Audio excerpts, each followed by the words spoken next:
కన్నప్ప ఈ సినిమాకి సంబంధించి ఎప్పుడెప్పుడు మనం ఏది వస్తుందా అని చాలా మంది వెయిట్ చేస్తున్నాం అన్నమాట. పోస్టర్స్ అలా రిలీజ్ చేస్తున్నారు, ప్రభాస్ది కానివ్వండి, మోహన్ బాబుని కానివ్వండి, కాజల గారు, ఇలా ఎవరు చూసినా అరే వావ్ అనే విధంగా ఉన్నాయి. సో ఇప్పుడు మాత్రం అందులో నుంచి ఒక సాంగ్ అయితే వచ్చింది. ఇక ఆ సాంగ్లో అసలు కన్నప్ప ఇంత భక్తుడా అనే విధంగా చూపించారనమాట. సో అది ఏంటది?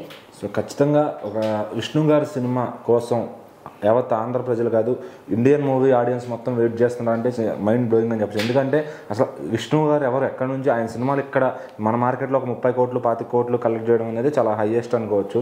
సో మరి ఈరోజు ఆయన సినిమా కోసం అసలు ఇంతమంది ఆడియన్స్ వెయిట్ చేస్తున్నారు అంటే ఒక సాంగ్ రాగానే దానికి వచ్చిన రెస్పాన్స్ చెప్తుందనమాట ఈ సినిమా కోసం ఎంత వెయిట్ చేస్తున్నారు. ఎందుకంటే ఈరోజు దేవుని పేరు చెప్పి సినిమాలు తీస్తుంటే ఖచ్చితంగా అవి మిరాకిల్స్ క్రియేట్ చేస్తున్నాయి. మన తెలుగులోనే కాదు, తెలుగు సినిమాలు అన్నీ కూడా నార్త్లో ఎంత బాగా ఆడుతున్నాయో చూస్తున్నాం.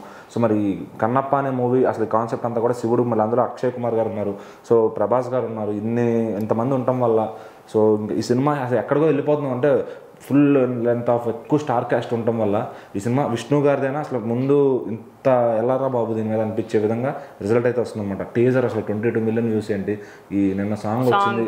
అసలు విష్ణు గారు ఎంత ఫాస్టెస్ట్గా ఎంత వ్యూవర్షిప్ దగ్గర అన్ని భాషలు కలుపుకుని ఆల్రెడీ 5 మిలియన్ దాటేసినట్టుంది. అంటే అసలు ఇంత వ్యూవర్షిప్ ఈయనకు వస్తుందని నమ్మే విధంగా కూడా లేదన్నమాట. అంటే విష్ణు గారు ప్రమోషన్స్లో ఎంత బాగున్నారు, అసలు ఈ సాంగ్ని తీసుకెళ్ళడం కానీ సో అందరికీ కూడా నిన్న సోమవారం అవడం ఆ సాంగ్ని వదలడం అందరికీ కూడా చాలా బాగా కనెక్ట్ అయిందని చెప్పాలి.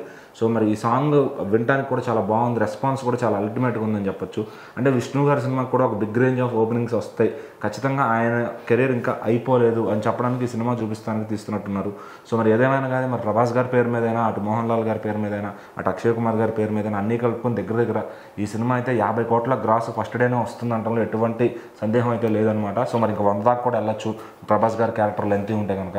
సో మరి అసలు ఎలా ప్లాన్ చేశారు, నిజంగా ఆ కన్నప్ప సినిమాని ఈయన రీక్రియేట్ చేయగలుగుతారా, ఎప్పటి నుంచో డ్రీమ్ అని చెప్పి నాలుగు కానీ కుదిరింది. మరి ఆయన ఓన్ బడ్జెట్తో 150 కోట్లు పెట్టి తీస్తున్నారు. ఖచ్చితంగా సినిమా అయితే హిట్ అవ్వాలని అందరూ ఆడియన్స్ కోరుకుంటున్నారు. మరి విష్ణు గారి మీద ఉండే కొంచెం నెగిటివిటీ ఏదైతే ఉంటుందో మరి ఈ సినిమాకి అయితే కనపట్లేదు అది. సో ఖచ్చితంగా మరి ఈ సినిమా అయితే ఎక్కడో గట్టిగా కొట్టేదట్టు కనపడుతుంది. మరి చూద్దాం అంటే ఏ విధంగా తీసుకెళ్తుంది పాన్ ఇండియా లెవెల్లో ఈ సినిమాని.